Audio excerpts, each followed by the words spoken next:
to Senator Joe Manchin, who joins us right now, just got off the Senate floor to say we are not going to default. Senator, good to see you. So you don't think that's going to happen? Good to be with you, Neil. Same here. Oh, I don't think that'll happen. I think we all come to our senses. You know, we're going to pay our debts for the sins of our past. But, you know, to say we're not even going to discuss it, Neil, is not even rational. To say that we can't look and see how do we accumulate so much debt within 10 years, faster than any time in the history of our country, how much debt have we accumulated? And our debt to GDP is greater than it was after World War II. We saw what we saved from fascism. We won the World War, if you will. We liberated Europe. We did all of the things that you say, well, that was well invested, if you will. It's hard to say that today, and that's the concern we have, buddy. We've got to get this under control. Well, it's not under control, to your point. Now, Republicans want to tie spending concessions with any negotiations on raising that debt limit. Are you in agreement? I'm not in agreement with basically holding the debt ceiling, and paying our debts of the past hostage. I don't think that accomplishes anything. Can't we at least have a piece of legislation that we agree on and that we're going to sit down in a bipartisan, bicameral way? Hey, just find out, how do we accumulate so much debt? Just think about this. 2013, we had about $3.3 trillion of spending on an annual basis. Now we're at 6.2, 80% increase. How did it happen? Both in discretionary and non-discretionary. Can't we even look at how we've accumulated? And even, we know because of COVID, and both Democrat and Republican administrations accumulated a lot of debt because of COVID. But now COVID's over. Can we basically go back to normal? We're going to have some reductions here. Do we have any savings? You wouldn't have to scare the bejesus out of people, Neil, and say, oh, the first thing they're going to do, somebody wants to cut Social Security and Medicare. We've taken that off the table. But what we can do is look at the efficiencies that we should have and how we accumulated so much debt. Well, didn't we do it by just a lot of spending? A lot of your critics point to your support for the president's $2 trillion infrastructure plan, that just added to the agony. What do you say? Well, the bipartisan infrastructure bill was something we all did. And I think you're going to see an awful lot of money be invested back, a lot of basically energy and economy that's going to be generated from that. They say the Inflation Reduction Act, Neil, that whole thing was energy security. We've got more investments coming to the United States, and if that was such a bad bill, why are so many European countries coming, and why is so many people in Europe and the European government so upset and concerned about losing the investments in their country because it's more attractive in America? We're doing things that basically stimulating the economy, should bring more money to it, but just spending, sending checks out and spending money for the sake of spending it has proven to be lethal to us right now. You know, the president indicated yesterday, Senator, I'm quoting here, I want to be clear, I'm going to raise some taxes. He didn't outline what taxes he's going to raise. You limited those he wanted to increase a couple of years ago. Where are you on that, and what do you think he's talking about? I don't know. I'll probably hear something today, hopefully, of what direction they want to go, but I can assure you, you can't basically just tax your way out of debt. You can't borrow your way out of debt, and you can't cut your way out of debt. You can do a combination of all of those to a certain extent and manage your debt. We're not managing debt. There's not a person watching or listening right now that doesn't manage their financial situation and be successful. There's not a family sitting down that doesn't sit down. We've had record spending 21 years in a row, more than what we've taken in. When you have running a deficit in 21 years in a row and nothing has happened, and we accumulated a debt, and we're looking at now, 2050 has been used in a benchmark. I don't know, 2050 is a benchmark on many things that people are striving to. If we go down the debt that we have right now and the way we've accumulated it, by 2050 we'll have $130 trillion of public debt. We'll be spending $5 trillion a year, just the interest on that. That's not the same. Don't you think a lot of that are these entitlement programs? And you said, the Social Security are not on the table right now. Republicans said this year not on the table. Should they be on the table in future years? Should we start looking at them? You need to look at it to make sure, how do we, how about in West Virginia, I have 60% of our people on Social Security and Medicare. Now, to them to be thinking, oh, we're not going to touch it. We're not going to touch it. We're going to make sure they get it. We've got to make sure that in 10 years from now, they still have the money they have coming in and the Medicare protection that they're getting right now for their health care.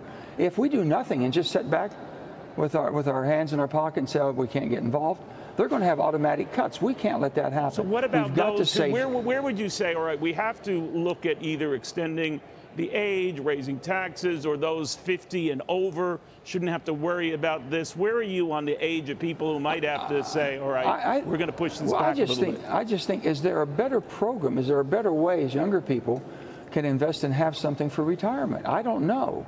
But if you can't even sit down and talk with experts and talk with people that have the wherewithals to say you're not even going to discuss anything. Only thing I'm telling you I'm not going to discuss is cutting Social Security and Medicare for those people that are receiving and have been depending on it, that have worked hard and earned it. Now with that, you have to look at everything. How do you sustain what you have? That's just normal. That's normal discussions people have at the dining room table or the kitchen table every day. We still don't know officially what the president's plans are for re-election. It looks like he's going to run again. His wife seems to be saying that they might not be on the same page because the president hasn't been as unequivocal. But if he were to run again, would you support him? Well, let's just see who's all in the game. I'm not going to say I'm going to support or not support somebody. I want to see and find the best pathway for America. We've got to get out of the toxic relationships that we have in our political process. So Democrats, wait a minute, you're a Democrat, he's a Democrat. Well, no, you would not automatically support the president for re-election. Hold on, he's our president, okay? When Donald Trump was our president, I said, you better pray and support your president every day, because if they do well, the country does well. Now, whether I'm going to support an individual, whether they're Democrat or Republican, that is not what's up for grabs right now. That's not what I'm going to be signing on to. I want to see the best. If it were Donald Trump, Senator, as the Republican nominee against I'm going to look at who has the best plan. I'm going to find a pathway that basically brings America together. Who can do that the best, and who has the best plan for the future of America? Because I'm concerned right now, as a lot of Americans, things aren't going the way they should go, and they haven't been doing that for a long time. Blame either party. Maybe it's not working on either party. I'm looking for a pathway forward to make America together, united, and stronger. Are you running for re-election in West Virginia, Senator? Neil, I'll just say again, I'm looking for that pathway that will unite us, that basically is going to make America stronger and keep us the country that we are. No, I understand that, but are you running for re-election as Senator as you look at that path? I am going to do whatever I can to help my country be better than what it is today.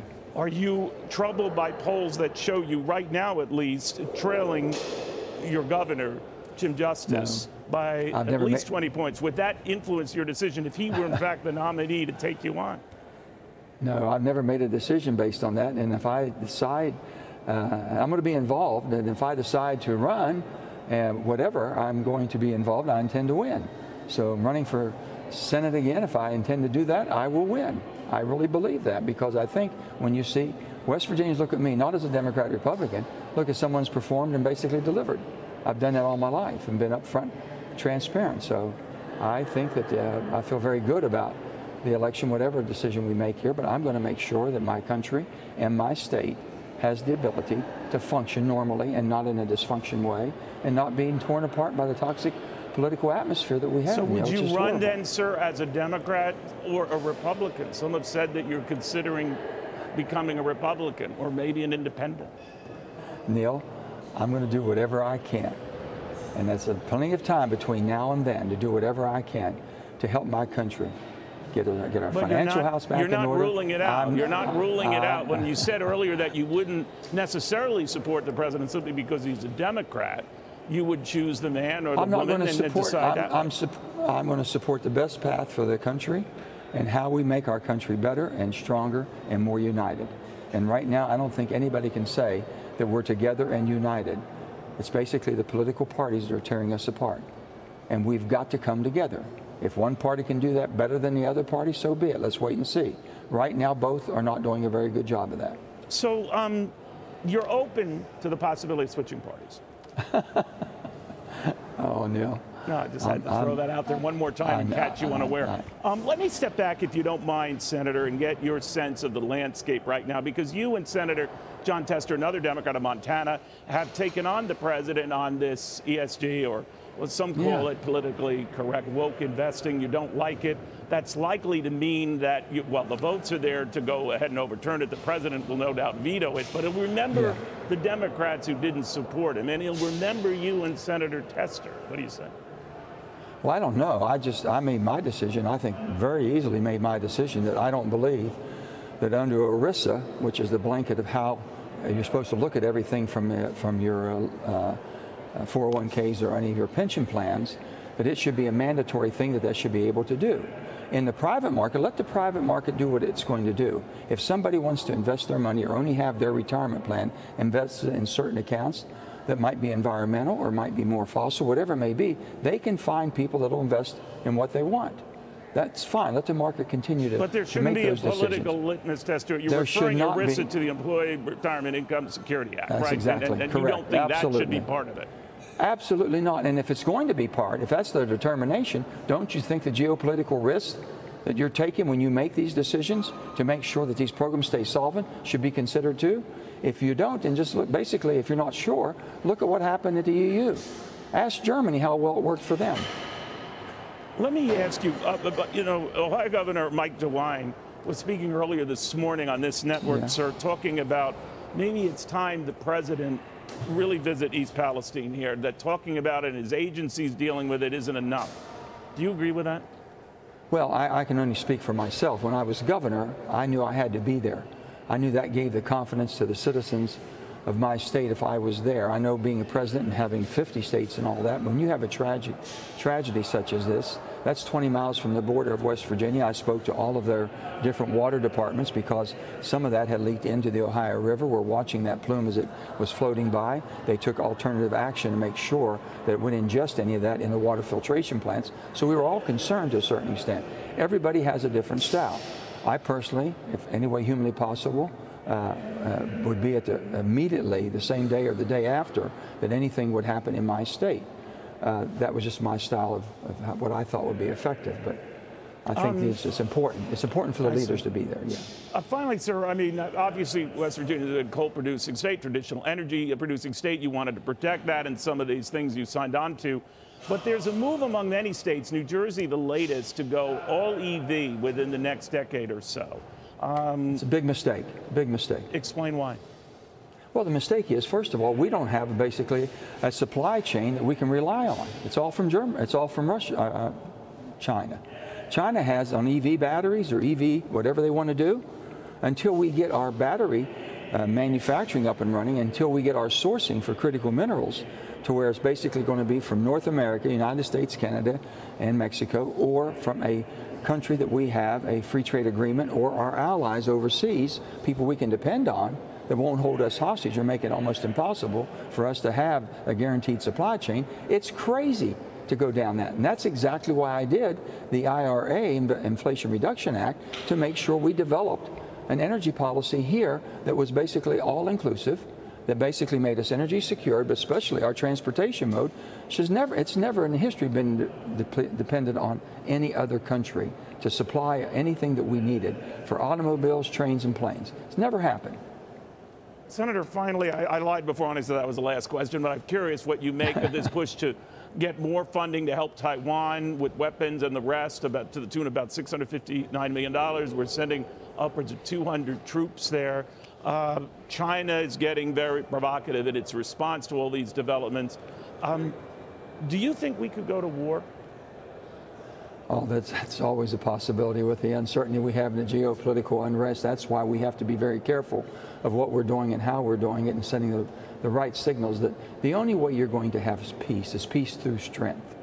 If you think in Ukraine there's going to be peaceful negotiations, it'll only be because of the strength that we have supplied and the backing that we have given Ukraine for anything to happen that would be a total type of a treaty, if you will, but not unless you have that strength. To speaking that China is going to back down and not keep threatening Taiwan will only be through strength. So on that, I do support our allies and basically people that have the same values that we have against those countries that don't. And when you look at China, you look at Russia, you look at Iran, you look at North Korea, they don't have our values. And they're not going to be well intended when they go into these areas or whatever they're intending to do. So yes, if you're the superpower of the world and you're defending democracies and the freedom that comes with a democracy, then we are that leader and we've got to be out front. Senator, always good catching up with you. Thank you very, very much. West Virginia, Thank you, Neil. Appreciate Senator it. Joe Manchin.